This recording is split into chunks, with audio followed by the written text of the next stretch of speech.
as I was leaving home to go to work. It was a foggy morning, and I was driving cautiously, so kind of watching, for cars in front of me, behind me. A car passed me going the other direction, and next thing I knew, there was a deer on the hood of my car.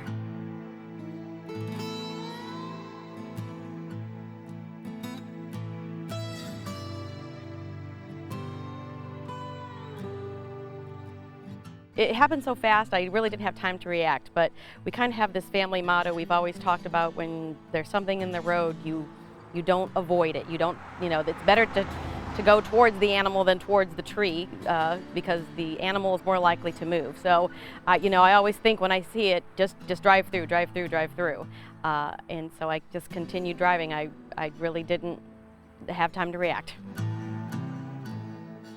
Kentucky ranks about 16,000 claims for damage to vehicles from hitting deer. The number of deer vehicle collisions starts increasing in October. It peaks in November, starts coming down in December. And the primary reason why the number of deer collisions increases in the fall is that's when deer are breeding. That's when it's on their minds to find another deer, not worrying about where the cars are. It's much greater likelihood in western Kentucky and northern eastern Kentucky. So counties like Crittenden and Livingston in far western Kentucky, have up to 5 to 10 times the likelihood in the month of November.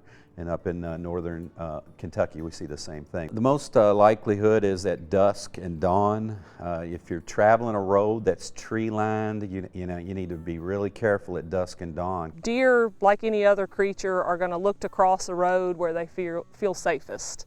So anytime you have, say, open fields and then you come to a creek crossing where there's more vegetation, there's more trees, deer are going to be more likely to cross in those areas. And so people have to be extra alert in those areas where deer feel safe. If you've seen deer somewhere before, that's probably someplace they'd like to cross, and all year long, that's an area to really be extra alert. It's very likely if you see a deer cross the road that there will be another one behind them. Deer tend to be in pairs or groups of 3, so if you see one run across the road in front of you, absolutely slow down, because there's very likely another one behind it. If you don't overreact, sometimes it's better to hit the deer than to try and swerve.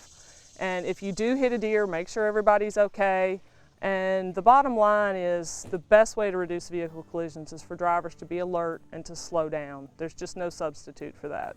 Maybe we can see the frequency drop, and if frequency drops in November, then that means fatalities are going to have a chance to drop, and serious injuries have a chance to drop. And I think that's the goal here.